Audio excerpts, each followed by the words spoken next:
Hello everyone, welcome back to the channel. और काफ़ी time से कोई वीडियो नहीं आ पा रही थी due to some personal reason. उसके लिए मैं माफ़ी चाहती हूँ आप लोगों से।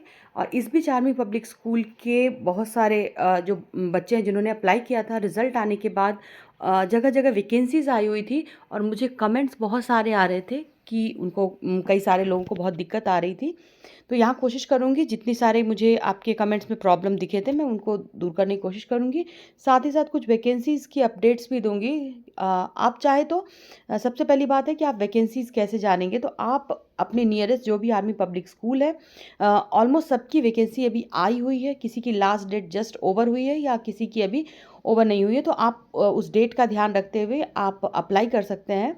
और अगर आपके पास स्कोर कार्ड है तो स्कोर कार्ड के थ्रू आप जा सकते हैं। दूसरी बात आपको ये जानना है कि जब आपने आर्मी पब्लिक स्कूल के लिए अप्लाई किया था, वहाँ पर आपको अप्लाई करने के लिए सीटेट क्वालिफाई होना या एस्टेट क्वालिफाई होना मैंडेटरी नहीं होता है। लेकिन जब आप एक आर्मी पब्लिक स्कूल में एज अ टीजीटी, पीजीटी या फिर पीआरटी के लिए जॉब करने जाते हैं, तो वहाँ पर सीटेट या फिर एस्टेट क्वालिफाई होना मैंडेटरी हो जाता है अगर आपको रेगुलर पोस्ट के लिए आप अप्लाई कर रहे हैं। तो अगर रेगुलर पोस्ट के लिए आप अप्लाई नहीं कर रहे हैं और आपके मार्क्स अच्छे हैं, आपने एपीएस का स्कोर कार्ड है आपके पास, मुझे कमेंट में ये भी पूछा गया था कि सीएसबी क्या होता है। तो यहाँ बता दूं कि जो कंबाइंड स्क्रीनिंग बेस्ड टेस्ट जो आपने दिया था, जो आपने एग्ज़ाम दिया है इस 2024 में के एंड में, तो वो जो एग्ज़ाम होता है उसके बाद आपको एक ऑनलाइन उनकी वेबसाइट पे एक स्कोर कार्ड जनरेट हुआ होगा। उस स्कोर कार्ड के थ्रू आप अप्लाई कर सकते हैं। तो अगर सीटेट या एस्टेट आपके पास नहीं है फ़िलहाल के लिए, तो आप अप्लाई कर सकते हैं किसी भी स्कूल के लिए, किसी भी आर्मी पब्लिक स्कूल के लिए। बट वहाँ पे आपको एडॉक्ट बेसिस की वैकेंसी पे ही आप जा सकते हैं। आप वहाँ पे परमानेंट वाली वैकेंसी या फिर रेगुलर वैकेंसीज़ या टर्म वाली वैकेंसीज़ के लिए आपको वहाँ पे आपके पास सीटेट या फिर एस्टेट होना मैंडेटरी है। यहाँ पे मैं ये बरेली कांड का मैंने वेबसाइट ओपन कर रखा है। बरेली कांड में भी वैकेंसीज़ आई हुई है, तो आप यहाँ पर इनकी वेबसाइट पे जाके आप अप्लाई कर सकते हैं। आप देखेंगे यहाँ पे तो आपको मिल जाएगा डिटेल्स पूरे। यहाँ पे क्लिक करते ही आपका पीडीएफ डाउनलोड हो जाएगा। इसके अलावा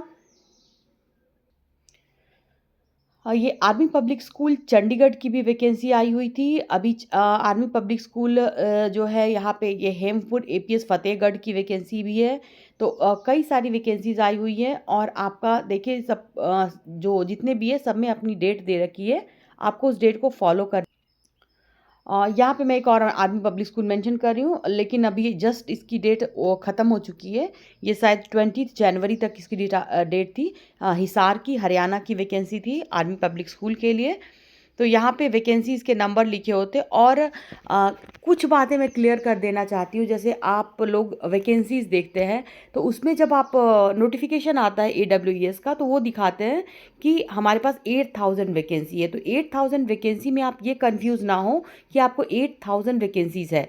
8000 इनकी पूरी कैपेसिटी वो होती है। और ये पता नहीं क्यों हर बार इस तरह मेंशन कर देते हैं कि 8000 वैकेंसीज़ है। बट रियलिटी ये है कि 8000 की इनकी पूरी कैपेसिटी है। 8000 पूरे टीचर्स हैं। और ऐसा भी नहीं है कि हर साल वो टीचर को 8000 के 8000 टीचर रिप्लेस कर देते हैं, नए टीचर ले लेते हैं, वो नहीं। तो वैकेंसीज इनकी अगर आप देखेंगे तो कंपैरेटिवली कम ही आती है, क्योंकि आप पोस्ट भी कम होते हैं। जैसे आप यहाँ देख रहे हैं, यहाँ हिसार की वैकेंसी है। हिंदी के लिए एक वैकेंसी है, political science, painting, fine art के लिए एक वैकेंसी है, पीजीटी के लिए। और यहाँ पे क्वालिफिकेशन दे के रखा है जिसमें आपके पास वैलिड स्कोर कार्ड होना चाहिए, जो ऑनलाइन स्क्रीनिंग एग्ज़ाम कंडक्ट कराई गई थी AWES के द्वारा, और उसमें 40% मार्क्स आपको मिनिमम आने चाहिए। ठीक है। और इसके अलावा आप अगर ये स्कोर कार्ड नहीं भी है तो भी आप अप्लाई कर सकते हैं। क्या आपने ये भी सवाल पूछा था कि क्या आप फिर भी अप्लाई कर सकते हैं? तो हाँ, आप अप्लाई तो कर सकते हैं बिना इसके, लेकिन ये मैंडेटरी नहीं है। बट लेकिन सिलेक्शन के बाद जब पोस्ट जो होता है ना, वो फिक्स टर्म और यहाँ पे ध्यान से देख लीजिए, लिखा भी हुआ है कि but after selection for the post of fix term. आप यहाँ देखिए इस चीज़ को, ये मैं मेंशन कर देती हूँ कि valid scorecard of online screening exam conducted by AWS with 40% marks, however passing the AWS online screening test is not mandatory. मतलब आप अपीयर वाले सर्टिफिकेट को भी लेके जा सकते हैं, जिसमें पासिंग होना इंपॉर्टेंट नहीं है। 40% मार्क्स है तो भी आप अप्लाई कर सकते हैं।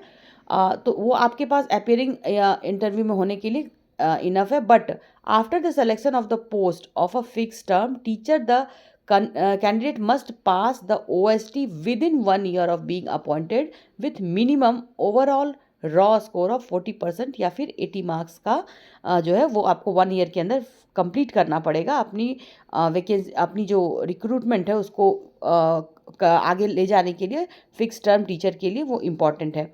ठीक है, इसके अलावा देखिए TGT की वैकेंसी है, TGT Hindi, English, science, social, Sanskrit और मैथ्स के लिए। तो इसके लिए भी क्वालिफिकेशन दे रखी है। साथ ही साथ इसमें जो आपका देख रहे हो सब्जेक्ट वाइज जो है ना क्या क्या वैकेंसीज है वो देख लीजिए। मैंडेटरी क्या है, फिर सेम चीज़ है कि अगर आपने क्वालिफाई किया है तो आप अप्लाई कर सकते हैं, क्वालिफाई नहीं भी किया है तो भी आप अप्लाई कर सकते हैं। लेकिन मिनिमम क्या होता है, 1 ईयर के अंदर आपको एक OST, वहाँ आपका OST एग्ज़ाम जो है वो क्वालिफाई करना पड़ेगा। CTET या फिर टेट मैंडेटरी है विथ 60% ऑफ मार्क्स। और जो भी अदर क्वालिफिकेशन है आपके पास है वो एज़ पर NCTE गाइडलाइन के अनुसार होनी चाहिए। फिजिकल एजुकेशन की भी वैकेंसी है, इसके अलावा आर्ट एंड क्राफ्ट की वैकेंसी है। तो इस तरह से वैकेंसीज़ है। लेकिन मैं ये बता दूं ये वाला डेट तो निकल चुका है, 20 शायद इनकी लास्ट डेट थी। 1 मिनट में देख लूँ, हाँ शायद, हाँ 20 जनवरी ये लास्ट डेट थी इसकी। तो ये डेट ख़त्म हो चुकी है, तो ये आप अप्लाई नहीं कर सकते। बाकी और भी कोई है तो आप अप्लाई कर सकते हो। और DD का जो रेट है बढ़ के 250 रुपीज़ हो चुका है। तो एप्लीकेशन रिसीव थ्रू कुरियर और email will not be accepted, ध्यान रखना है। In the forms and forms without DD and testimonials will be rejected. तो आप बिना DD के या और अपने टेस्टिमोनियल्स, मतलब आपके जितने भी मार्क्स कार्ड की एक एक कॉपी, जेरोक्स कॉपी, उसके बिना अगर आप भेजेंगे तो रिजेक्ट हो जाएगा, ये आपको कॉल नहीं करेंगे। और सभी कैंडिडेट्स जो है ना सबका कंप्यूटर लिटरेसी टेस्ट होगा, लैंग्वेज प्रोफिशिएंसी टेस्ट होगा। जो लैंग्वेज टीचर्स हैं वो लोग कंडक्ट करेंगे यहाँ पे।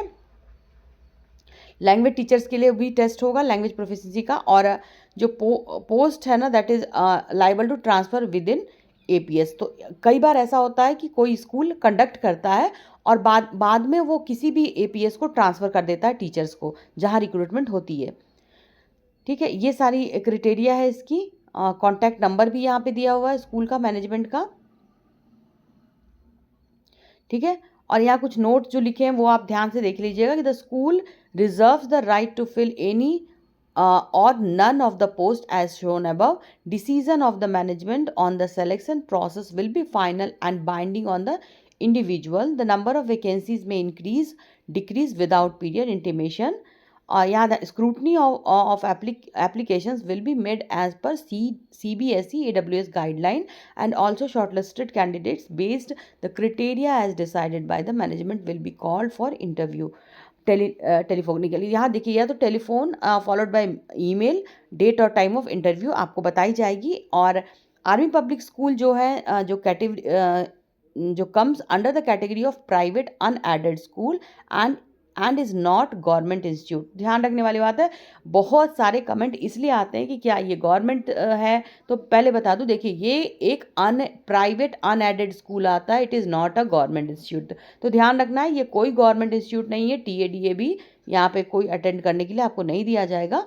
और ये गवर्नमेंट स्कूल नहीं है, ये इनका अपना खुद का चेन है, चेन ऑफ द स्कूल्स हैं। और टोटल कैपेसिटी 8000 है।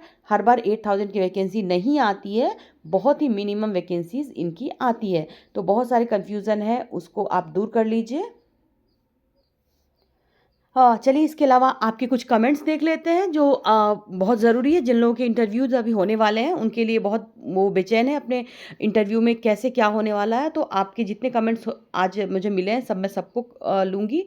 तो यहाँ पे इन्होंने कमेंट किया है कि APS की प्राइमरी पोस्ट के लिए जो इनका घर जो है 800 to 900 किलोमीटर्स जो इनकी सिटी है वहाँ से दूर है। तो उन्होंने पूछा कि इनका क्या 50,000 या फिर इससे लेस सैलरी होगी वहाँ रहना और क्या क्वार्टर अकोमोडेशन फैसिलिटी है, तो मैं बता दूं आपको कि देखिए हर एपीएस में क्वार्टर नहीं मिलता है। अब कुछ एपीएस है उन्होंने अपना जो काफ़ी पुराने हैं और काफ़ी बड़े हैं, उन्होंने टीचर्स क्वार्टर बना रखे हैं अपने, तो आप वहाँ पर आप रह सकते हैं, वो प्रोवाइड करते हैं। लेकिन जहाँ पे नहीं होता है, बहुत सारे सिटीज़ के जो एपीएस है वहाँ क्वार्टर्स नहीं होता है, तो ऐसे केसेस में क्या होता है कि आपको वो जो अलाउंस होता है वो देते हैं, और ये अलाउंस डिपेंड करता है और वैरी करता है सिटी टू सिटी। जैसे आप कोई बड़ी सिटीज़ में रहते हैं तो वह अलाउंस ज़्यादा मिलता बेस्ड ऑन कि उस सिटी में जो आपको रहना है वो महंगा पड़ेगा, और जैसे छोटी जगह होती है तो वहाँ पे वो कम होता है, तो जैसे आपके रहने का कॉस्ट है, लिविंग कॉस्ट है, वो कम होगा, तो उस हिसाब से ऊपर नीचे हो जाता है। तो कोई ऐसा फिक्स नहीं है, लेकिन हाँ मिनिमम 35 के ऊपर जाता है पीआरटी के लिए सैलरी, उससे ज़्यादा मिलेगा। और अगर क्वार्टर अवेलेबल है तो डेफिनेटली आपको मिलेगा। जैसे मैं बात करूँ अगर आर्मी पब्लिक स्कूल पुणे की, तो वहाँ पे आपको क्वार्टर फैसिलिटी मिलती है क्योंकि वहाँ टीचर्स के लिए क्वार्टर है। लेकिन हर जगह ये संभव नहीं है, हर जगह ये क्वार्टर्स नहीं होते, लेकिन कई जगह होते हैं। अगर हैं अवेलेबल है तो आपको ज़रूर मिलेगा, आप इसके लिए अप्लाई कर सकते हैं। और नहीं मिलता है उस केस में आपको अलाउंस दिया जाता है, जो भी आपका टीएडीए वगैरह होता है, सारे अलाउंसेस दिए जाते हैं। हाउस रेंट जो होता है वो आपको हाउस अलाउंस दिया जाता है, जिससे कि आप बाहर रेंट पे ले सकते हैं घर और रह सकते हैं। हाँ, अगला सवाल है कि क्या हिंदी सब्जेक्ट वाले भी इंग्लिश में इंटरव्यू देंगे? तो जाहिर सी बात है, आपका इंट्रोडक्शन बिल्कुल इंग्लिश में ही देना है आपको, क्योंकि ये आर्मी पब्लिक स्कूल थोड़ा अगर देखा जाए तो केंद्रीय विद्यालय या फिर एक एक थोड़ी हाई प्रोफाइल स्कूल्स में आते हैं कि ये आपको थोड़ा इंग्लिश, आपका बेसिक इंग्लिश आपको आना चाहिए। तो इंट्रोडक्शन जो है वो आपकी इंग्लिश में होगी। बाकी उसके बाद जो आपके सवाल होंगे, तो एक बेसिक आपको नॉलेज इंग्लिश की होनी चाहिए। बाकी पूरा आपका सब्जेक्ट जो है डेमो वगैरह वो हिंदी में होगा, क्योंकि आप हिंदी टीचर के लिए अप्लाई कर रहे हैं। अगला सवाल है कि पीजीटी टीचर्स को भी डेमो देना होता है क्या? हाँ, पीजी टीचर्स को भी डेमो देना होता है, उनको भी डेमो देना होता है। बच्चों के सामने नहीं, वो आपको इंटरव्यू जो इंटरव्यू ले रहे हैं उनके सामने ही, वो उसी पैनल के सामने आपको एक छोटा सा डेमो आपको वहाँ भी देना पड़ेगा।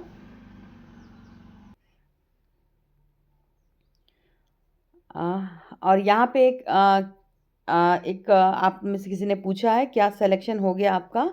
तो नहीं, मेरा सिलेक्शन इसमें नहीं हुआ था, मैंने इंटरव्यू दिया था, इसलिए इसमें मेरा सिलेक्शन नहीं हुआ। लेकिन ये प्रोसीजर मेरे साथ जिन्होंने दिया था उनमें से कुछ लोगों का सिलेक्शन हुआ है, पर मेरा सिलेक्शन नहीं हुआ है। Ma'am, can you help me with the information that are they send lesson plan formats nowadays too? Okay, तो कई जगह पे अगर आपको लेसन प्लान प्रोवाइड करा रहे हैं कि जो उनके लेसन प्लान है, तो आप उस फॉर्मेट को फॉलो कीजिए। और लेसन प्लान के लिए ऑलमोस्ट सब जगह सेम ही फॉर्मेट होता है, और इसमें ज़्यादा चेंजेस नहीं आए हैं। मैंने देखा है अभी जो कुछ रिसेंट लेसन प्लान है, फिर भी अगर आपके स्कूल वाले ने कुछ ऐसा दिया है तो आप प्लीज़ मुझे मेल कर दीजिए, मैं अलग से उसके लिए आपको सेपरेट इन्फॉर्मेशन दे दूँगी, एक अलग वीडियो करके बता दूँगी कि आपको क्या करना है ऐसे में। बाकी मैंने फॉर्मेट जो चेक किया है, मोस्ट प्रोबेबली सारे स्कूल्स में सेम ही है, ज़्यादा चेंजेस नहीं आए हैं। एक और पूछा है यहाँ पे कि in filling TGT form which classes we have to mention, can I write 6 to 10? नहीं, 6 to 10 आपको ऐसे नहीं लिख देना है। इन्होंने पूछा है कि आप कौन से क्लास को पढ़ाने के लिए ज़्यादा कंफर्टेबल हैं, तो 6 to 10 मतलब बहुत ज़्यादा हो जाता है। फिर वो में उसमें क्या होगा कि आप जब लिख देंगे 6 to 10, तो ये आपको हायर ग्रेड के लिए डेमो करवा देंगे, उसके लिए करा देंगे, तो आप इससे प्रॉब्लम में आ सकते हैं। तो बेहतर ये होगा कि आप जिस भी सब्जेक्ट में कंफर्टेबल हैं या जिस भी क्लास को कंफर्टेबल हैं, तो आप वही क्लास मेंशन करिए कि मैं इस क्लास के लिए हूँ मतलब कंफर्टेबल, और बाद में ये कंसीडर हो जाता है, प्रॉब्लम नहीं होती है। इसके अलावा सीएसबी का फॉर्म क्या होता है? ओके, ऑनलाइन के ये सीएसबी थोड़ा अभी चेंज होके ओएसटी कर रहे हैं, उसको ऑनलाइन स्क्रीनिंग टेस्ट भी चेंज कर रहे हैं सीएसबी, पहले उसको सीएसबी कहा जाता था। ठीक है। लेसन प्लान के फॉर्मेट में हैंड राइटिंग लिखनी है या लैपटॉप से टाइप करके? ओके, ठीक है। अगर आप दोनों ही चीज़ें कर सकते हैं, बहुत ज़्यादा इसमें कोई फ़र्क नहीं पड़ता, क्योंकि लेसन प्लान आपके लिए होता है। वो कई बार देखते भी नहीं है लेसन प्लान, मैंने अभी तक तो जितने देखा है उन्होंने लेसन प्लान देखा नहीं है। अब हो सकता है किसी का पूछ सकते हैं, लेकिन लेसन प्लान आप अपने लिए बनाते हैं तो वहाँ पे आप हैंड रिटन या फिर टाइप करके जैसे भी ले जाना चाहते हैं आप वैसे ले जा सकते हैं। ओके।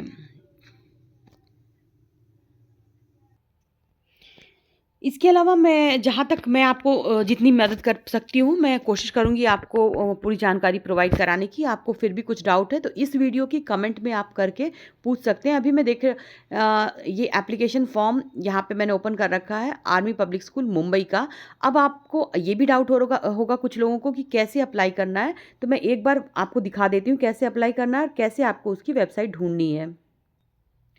तो ये देखिए, आपको कुछ नहीं, जैसे गूगल में आपको जाना है और जैसे आर्मी पब्लिक स्कूल जो भी आपको नियरेस्ट आपको करना है वहाँ अप्लाई के लिए, उसके लिए आपको सर्च उस आर्मी पब्लिक स्कूल लिख के उस सिटी का आर्मी पब्लिक स्कूल सर्च कर लेना है। सर्च करने के बाद आपको आर्मी पब्लिक स्कूल का इस तरह से आपको दिखेगा और यहाँ जाने के लिए आपको आर्मी पब्लिक स्कूल की वेबसाइट जो है उस पर डायरेक्ट क्लिक करना है। जैसे APS मुंबई का लिंक ये ओपन हो गया, मैंने यहाँ पर ओपन किया है तो ये यहाँ पे ओपन हो गया है। ठीक है, अब यहाँ पे जब जाएंगे आप तो नीचे यहाँ पे अभी इसमें क्या है कि ओपन आया हुआ है, वैकेंसीज इसमें आई हुई है शायद, तो इसका चल रहा है अभी CSB vacancy application for teaching staff, quarter for teaching. तो आप यहाँ पे देखिए दोनों, अभी कुछ लोगों ने पूछा क्वार्टर मिलेगा क्या, तो टीचिंग स्टाफ्स के लिए देखिए एक बार आपको मैं दिखा भी दूँ कि क्या प्रोसीजर होती है। आपको पूरी जानकारी देने की पूरी कोशिश करूँगी कि देखो, selection for teachers through combined screening board यानी कि CSB, combined screening board. CSB का फुल फॉर्म, कई बार आपने पूछा CSB का फुल फॉर्म क्या होता है, तो selection for teachers through combined screening board होता है और एक होता है LSB यानी कि लोकल स्क्रीनिंग बोर्ड। तो दो तरह से होता है जिसमें कि कंबाइंड स्क्रीनिंग बोर्ड और लोकल स्क्रीनिंग बोर्ड होता है और इंटरव्यूज़ होते हैं। ठीक है, अब यहाँ पे anticipated vacancies for academic year, कितनी इनके पास वैकेंसीज है तो देखो PGTs की कितनी है यहाँ पे दे रखी है इन्होंने, प्राइमरी की नहीं दे रखी है, यानी कि शायद प्राइमरी की वैकेंसी नहीं होगी या फिर उन्होंने अपडेट अभी नहीं किया है, वैकेंसीज अभी नहीं है।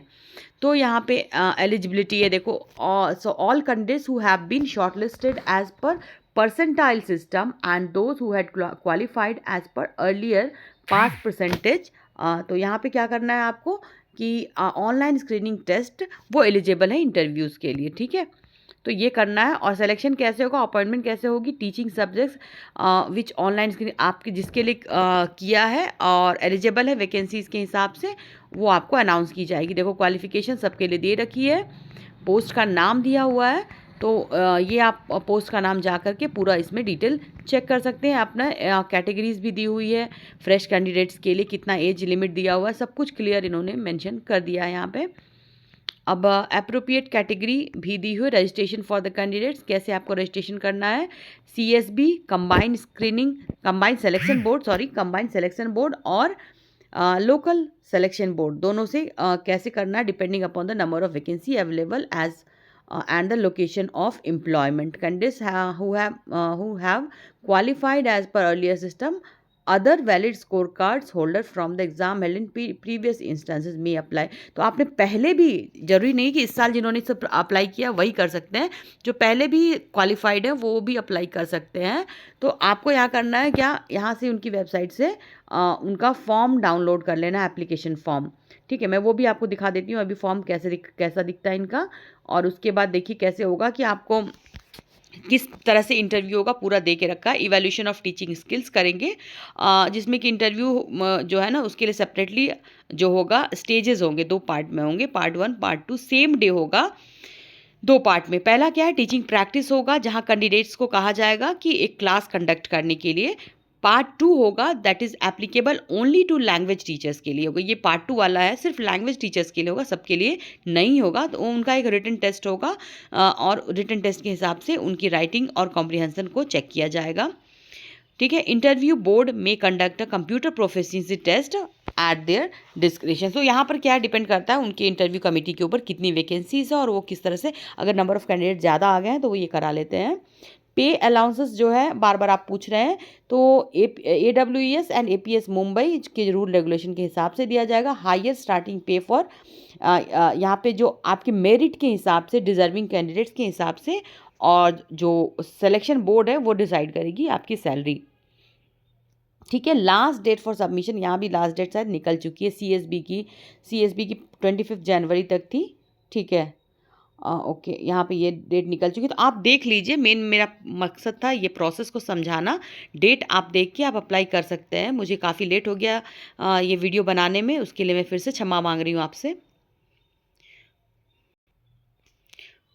बाकी क्विकली मैं एक बार दिखा देती हूँ आपको कि कैसे जैसे मैंने अभी मुंबई का ओपन कर रखा था, तो इसके लिए जो एप्लीकेशन फॉर स्टाफ दिया हुआ है, तो जो मैंने आपको पहले जो दिखाया है, सारे के सारे सेम कॉलम मुझे दिख रहे हैं, कुछ भी डिफरेंट नहीं हुआ है, सब कुछ सेम आपको ऐसे ही देना है। आपको ग्रेजुएशन, पोस्ट ग्रेजुएशन लिखना है, CSB रिटन एग्जामिनेशन येस और नो।